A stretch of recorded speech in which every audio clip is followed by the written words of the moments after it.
Trinamool ISF সংঘর্ষে তুলকালাম। ভোটের আগে আবারও গরম ভাঙড়। শনিবার সন্ধ্যায় তৃণমূল নেতা খায়রুল ইসলামের উপর হামলা, গাড়ি ভাঙচুর। রাতে শওকত মোল্লার গাড়ি লক্ষ্য করে বোমা মারা ও গুলি চালানোর অভিযোগ। হামলার অভিযোগ মানতে নারাজ আইএসএফ।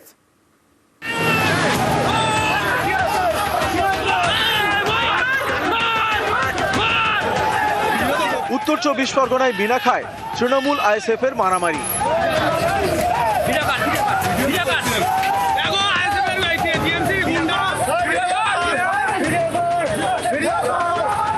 তৃণমূল আইএসএফ এর লড়াইয়ে উত্তর 24 পরগনার মিনাখায় যেমন গরম, তেমনই গরম দক্ষিণ 24 পরগনার ভাঙড়।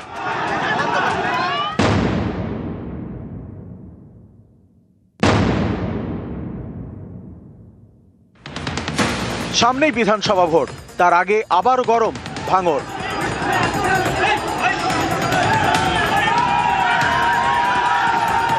শনিবার তখন সন্ধে ভাঙড়ের পোলেরহাট থানার দক্ষিণ গাজীপুরে যান তৃণমূল নেতা খায়রুল ইসলাম। পথসভা থেকে আইএসএফকে নিশানা করেন। এই নিয়েই গোলমালের সূত্রপাত। অভিযোগ, পথসভা শেষে খৈরুলের গাড়িতে হামলা চালায় আইএসএফ, তাকে মারধর করা হয় বলে দাবি।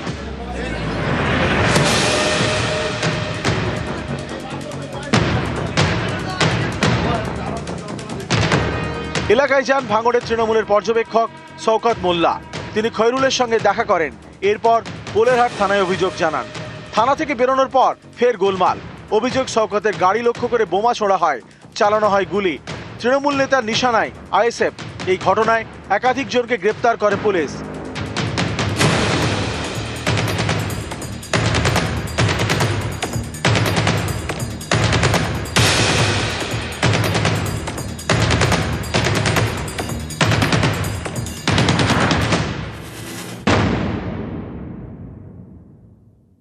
আইএসএফ আশ্রিত সমাজ বিরোধীরা একেবারে মরিয়া। যখন এদের পায়ের তলাতে জমি সরছে, তখন নওশাদ সিদ্দিকীর মদতে আমার গাড়ির উপরে বোম এবং গুলি চালানো হলো। এটা অত্যন্ত নিন্দাজনক ঘটনা। পুলিশ সেখান থেকে লাইভ বোম সহ যে বোম চার্জ করা হয়েছে তারও সুতুলি সব উদ্ধার করে। আমরা তৈরি, চালান দেখি কত গুলি, কত বোমা। নওশাদকে গ্রেপ্তার করলে এই এলাকায় শান্তি ফিরবে। ভোট আগিয়ে আসছে, তৃণমূলের পায়ের নিচে মাটি না। এখন সিকিউরিটি বাড়াতে হবে, অ্যাটেনশন ক্রিয়েট করতে হবে। রাজ্জাক খাঁকে যারা মার্ডার করলো, যারা গ্রেফতার হলো, সেই তৃণমূলের নেতারা। এই ঘটনার সাথে তদন্ত হওয়া দরকার। আমিও বলছি তদন্ত হওয়া দরকার। প্রয়োজনে আপনার এনআইএ তদন্ত করুক, বোমাবাজি কারা করছে। নিজের গাড়ির দিকে দুটো নিজের লোককে দিয়ে বোম ছুড়িয়ে দিল, কাজ খুঁজে পাইনি আমরা।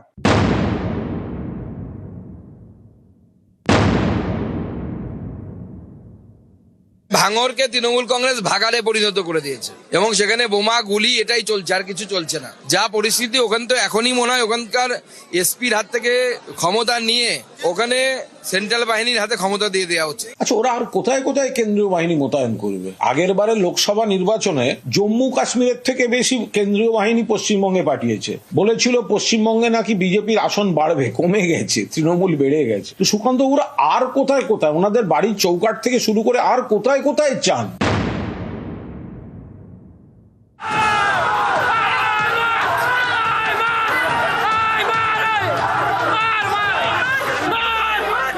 উত্তর 24 পরগনার মিনাখা। রবিবার সকাল সকাল এখানে তৃণমূল আইএসএফ সংঘর্ষ।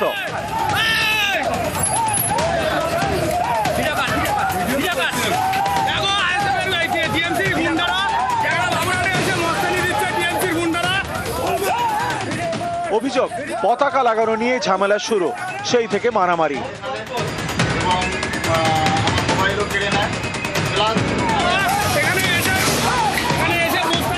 নিউজ 18 বাংলা।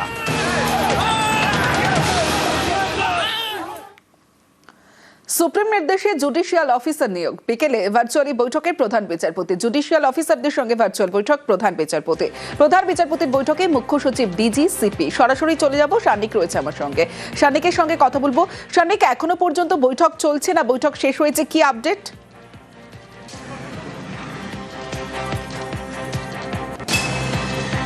এখন বৈঠকের মূল পর্ব ইতিমধ্যেই শেষ হয়েছে, কিন্তু এখনো পর্যন্ত ইলেকশন কমিশনের তরফে স্পেশাল রোল অবজারভার সুব্রত গুপ্ত এবং অবশ্যই প্রধান বিচারপতি তিনি নিজেও কিন্তু এখনো পর্যন্ত হাইকোর্টে রয়েছেন।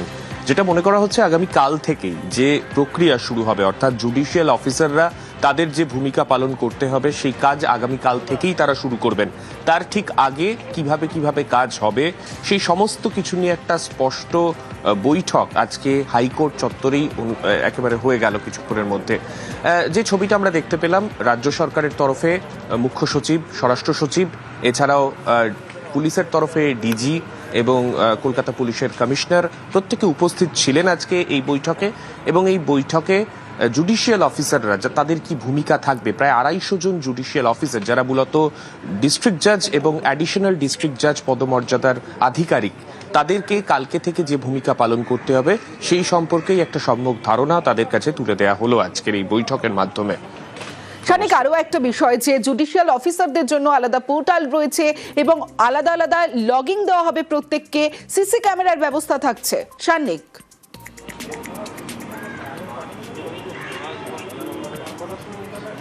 দেখো, এখনো পর্যন্ত জাতীয় নির্বাচন কমিশনের তরফে কত সংখ্যায় এই কমপ্লেন জুডিশিয়াল অফিসারদেরকে হ্যান্ডেল করতে হবে সেই পরিসংখ্যান এখনো পর্যন্ত ফাইনাল করে বলা সম্ভব হয়নি। তবে যে কমপ্লেনগুলো তাদেরকে হ্যান্ডেল করতে হবে বা যে নথি যাচাইয়ের কাজ তারা করে দেবেন, সেই কাজগুলোকে আরো সিম্পলিফাই করার জন্য নির্বাচন কমিশনের তরফে পোর্টাল একটি বানিয়ে দেওয়া হচ্ছে, যে পোর্টালতে লগ ইন করে প্রত্যেক ডিস্ট্রিক্ট জাজ বা অ্যাডিশনাল ডিস্ট্রিক্ট জাজ যে পদমর্যাদার যারা জুডিশিয়াল অফিসার হিসেবে এখানে তাদের দায়িত্ব পালন করবেন, তারা সেখানে লগ ইন করবেন, করে তারা কাজ সেখানে করবেন। তবে এই গোটা প্রক্রিয়ার জন্য যে পোর্টালটি প্রয়োজন, সেই পোর্টালটি তৈরি হতে হতে আগামীকাল দুপুর হয়ে যাবে, তেমনটাই এখনো পর্যন্ত নির্বাচন কমিশন সূত্রে খবর।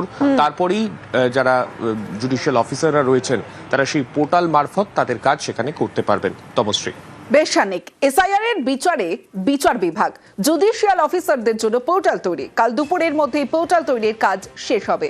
বিধানসভা ভিত্তিক পোর্টাল তৈরি কমিশনের কাল দুপুরের পর থেকে অভিযোগ নিষ্পত্তির কাজ শুরু। 4 মাসের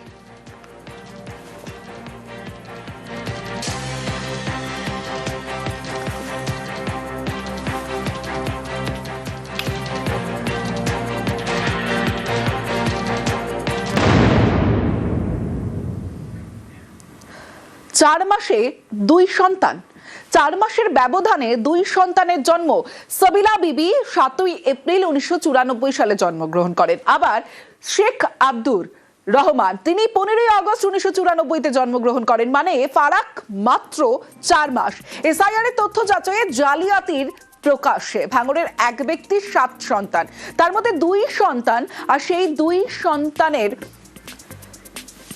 বাসিরা বিবি শেখ মুসলিমের বাবা তিনি, এবং তার যে 7 সন্তান সেখানে একজনের বয়স 1988-তে 1 এপ্রিলে।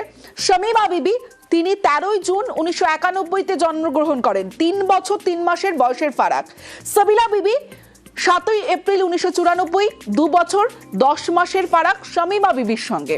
আর শেখ আব্দুর রহমান, তার বয়স, জন্ম তারিখ 15 আগস্ট 1994, অর্থাৎ সাবিলা বিবি যদি 7 এপ্রিল 1994-তে জন্মগ্রহণ করেন, সেখানে শেখ আব্দুর রহমান 15 আগস্ট 1994, ফারাক মাত্র 4 মাস। 2 সন্তানের জন্মের সময়ের ফারাক মাত্র 4 মাস, যা বিজ্ঞানগতভাবে সম্ভব নয়। বা আগে তো সেটা জন্ম সার্টিফিকেট সবার ছিল না, এটা আধার কার্ডটাই প্রথম হয়েছিল। তা সেই আধার কার্ড অনুযায়ী পরে যে যার জন্ম সার্টিফিকেট করে, হয়তো ভুলটা সেখান থেকেই হয়েছে। এবারে আমরা যখন ফর্ম ফিল আপ করি তখন এগুলো মানে জানতাম না বা অত খেয়াল করিনি। আমাদের সমস্ত কিছুই ডকুমেন্টস আছে এখানে, পাসপোর্ট থেকে শুরু করে মানে প্যান কার্ড, এ সমস্ত কিছুই আছে।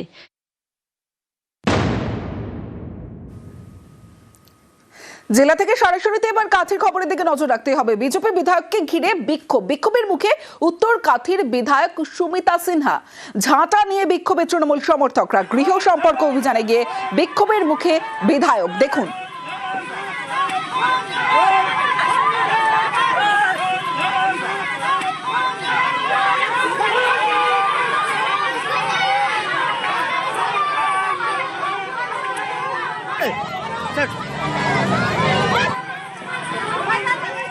দল থাকলে বিরোধী থাকবে, যেদিন আমরা সরকারে আসবো সেদিনও এই বিরোধীগুলি থাকবেন।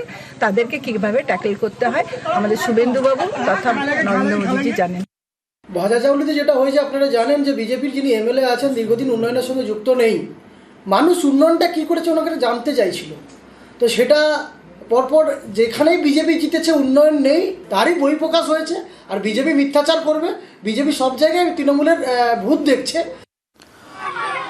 উত্তর কাঁথির বিধায়ক সুমিতা সিনহা, আর সুমিতা সিনহাকে দেখে বিক্ষোভে তৃণমূল সমর্থকরা। গৃহ সম্পর্ক অভিযানে গিয়ে বিক্ষোভের মুখে বিধায়ক।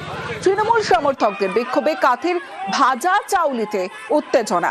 দেখুন বিজেপি বিধায়ককে ঘিরে বিক্ষোভ।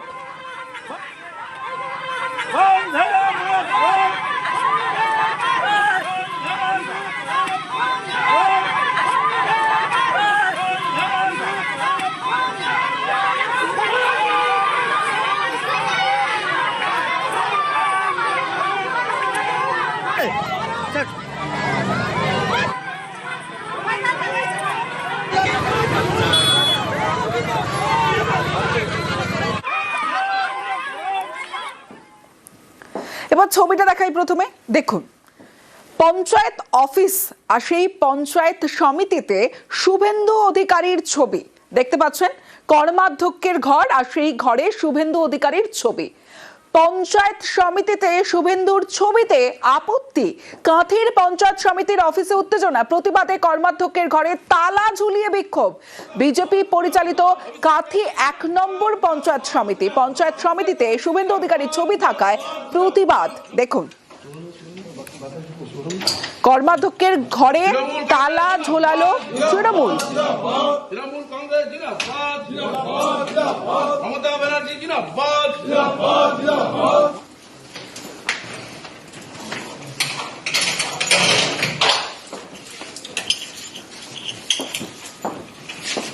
অভিষেক ব্যানার্জি জিন্দাবাদ, জিন্দাবাদ, জিন্দাবাদ। সমাজবাদী তৃণমূল কংগ্রেস জিন্দাবাদ, জিন্দাবাদ, জিন্দাবাদ। জয় বাংলা, জয় বাংলা, জয় বাংলা, জয় বাংলা। মমতা ব্যানার্জি জিন্দাবাদ, জিন্দাবাদ, জিন্দাবাদ। অভিষেক ব্যানার্জি জিন্দাবাদ, জিন্দাবাদ, জিন্দাবাদ। অভিষেক ব্যানার্জি জিন্দাবাদ। পঞ্চায়েত সমিতিতে শুভেন্দু অধিকারীর ছবি এবং সেই ছবিতে আপত্তি। কাঁথির পঞ্চায়েত সমিতির অফিসে উত্তেজনা, প্রতিবাদ। কর্মাধ্যক্ষের ঘরে তালা ঝুলিয়ে বিক্ষোভ তৃণমূলের এবং স্লোগানিং। এই সেই ছবি, কর্মাধ্যক্ষের ঘরে শুভেন্দু অধিকারীর ছবি, পঞ্চায়েত সমিতি আর সেখানে শুভেন্দু অধিকারীর ছবি থাকায় আপত্তি এবং সেই কর্মাধ্যক্ষের ঘরে তালা ঝুলিয়ে দিল তৃণমূল এবং তারপরে স্লোগানিংও করা হলো। মমতা ব্যানার্জি জিন্দাবাদ, জিন্দাবাদ, জিন্দাবাদ। অভিষেক ব্যানার্জি জিন্দাবাদ, জিন্দাবাদ, জিন্দাবাদ। অভিষেক ব্যানার্জি জিন্দাবাদ। মাটি কেটে দৌড়, চন্দ্রকোনায় মাটি মাফিয়ার দাপাদাপি। কিন্তু দেখুন দৌড়, দেখুন ছবিটা দেখাচ্ছি আপনাদের। আর এই যে দৌড়, যে ছবি আপনারা দেখছেন, সংবাদ মাধ্যমের ক্যামেরা দেখে পালালো অভিযুক্ত। দেখুন প্রথমে ছবিটা। আপনি কাটছেন ও কাকা, ও কাকা মোরম কাটছেন, কাকা ও কাকা মোরম কাটছেন, ও কাকা জানেন না, ও কাকা আপনি কাটছেন, ও কাকা, ও কাকা মোরম কাটছেন, কাকা ও কাকা মোরম কাটছেন, ও কাকা জানেন না, ও কাকা আপনি কাটছেন, ও কাকা, ও কাকা। পুকুর থেকে দেদার মাটি কাটা চলছিল, কিন্তু সংবাদ মাধ্যম আমাদের প্রতিনিধি যখন সেখানে পৌঁছলো, চন্দ্রকোনায় মাটি মাফিয়ার দাপাদাপি। কিন্তু যখন যেই মুহূর্তে ক্যামেরা দেখলো, আর ক্যামেরা দেখার পরের দৌড়ের ছবিটা দেখুন আরো একবার। আপনি কাটছেন, ও কাকা, ও কাকা মোরম কাটছেন, কাকা ও কাকা মোরম। এবং তারপরের ছবিটা দেখুন, ওই একদিকে অভিযুক্ত পালিয়ে গেল দৌড়ে, অন্যদিকে জেসিবি নিয়ে যিনি ছিলেন সেও, জেসিবিও পালিয়ে যাচ্ছে। দেখুন এবং এই যে ছবিটা দেখছেন, এটা একদিনের ছবি নয়, দিনের পর দিন এভাবেই পুকুর থেকে দেদার মাটি কাটার অভিযোগ। এলাকায় মাটি মাফিয়ার দৌরাত্মে সরব বাসিন্দারা। প্রশাসনের কাছে দাবি রাখছি, জগন্নাথপুর গ্রামের মাটি কাটা বন্ধ করতে হবে। মাটি কাটা বন্ধ না হলে আমরা বৃহত্তর গ্রামবাসীকে নিয়ে আন্দোলন করব। রাস্তাঘাটে জল দেওয়া নেই, ধুলো উঠছে। তারপরে হচ্ছে কি এমন গাড়ি স্পিডে, তোমার টিপটা বলো না আমার ছেলেটা বলো, আমার ছেলে স্কুল থেকে আসছে, কোথাও লেগে যাবে, ওই তো কোনো হুঁশ নেই। কারণ আমার টিপ করতে হবে একটা, যে কোনো উপায়ে, যে যেমন গাড়ি নিয়ন্ত্রণের মধ্যে যায়। রাস্তাঘাটে ধুলোঘাটে ধুলো বালি পড়েছে, যেমন উঠে জল দেওয়ার ব্যবস্থা করে। পিঠে যাচ্ছে, কেউ কাউকে পাস দিতে দিচ্ছে না, সবাইকে আবার যেমন মাসে চাপা দিয়ে দিবে। স্কুলের ছেলেরা যাবে, রানীরা যাবে, তাদেরকে আবার উড়িয়ে নিয়ে চলে যাবে। তাদের জন্য আমাদেরকে আলু বাড়ি জাম দিতে হবে। আপনি খাচ্ছেন কাকা, কাকা মোরাম খাচ্ছেন, কাকা কাকা মোরাম খাচ্ছেন, কাকা জানেন না। বেবি ফুডের কৌটোয় মাদক পাচার, চাঞ্চল্যকর তথ্য মালদা পুলিশের হাতে। তাদের দেওয়া তথ্যে গোয়া বিমানবন্দর থেকে গ্রেফতার 4, আর সকলেই কালিয়াচকের বাসিন্দা। দেখুন।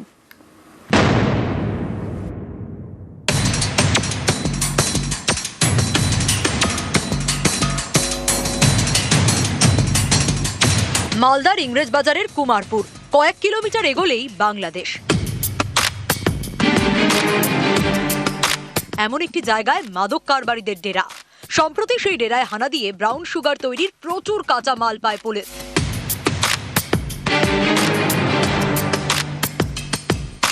মোবাইল ফোন, গাড়ি বাজেয়াপ্ত করে, গ্রেপ্তার করে 5 জনকে।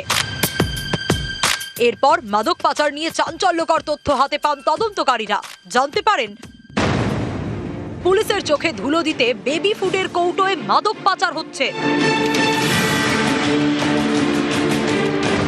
সম্প্রতি মালদা পুলিশের দেওয়া এই তথ্যে গোয়া বিমানবন্দর থেকে গ্রেপ্তার করা হয় কালিয়াচকের 4 যুবককে। পুলিশের দাবি, তারা বেবি ফুডের কৌটোর মধ্যে মাদক নিয়ে যাচ্ছিল।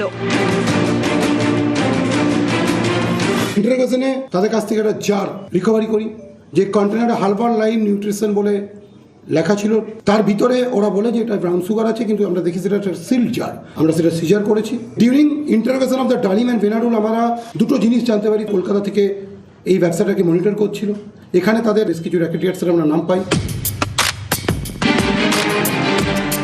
কোথা থেকে আসছে মাদকের কাঁচা মাল, আর কোথায় বা নিয়ে যাওয়া হচ্ছে, তদন্তকারীরা জানতে পেরেছেন সড়ক পথের পাশাপাশি বিমানেও মাদকের কাঁচা মাল পাচার করা হচ্ছে। মণিপুর থেকে কলকাতা, তারপর দিল্লি হয়ে গোয়া।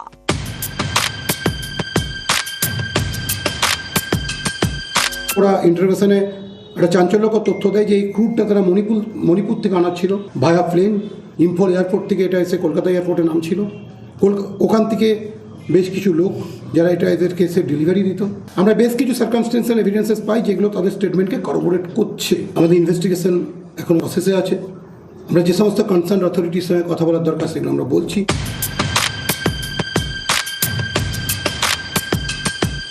মালদা থেকে ক্যামেরায় লিপেশ লালার সঙ্গে সেবক দেব শর্মা, নিউজ 18 বাংলা।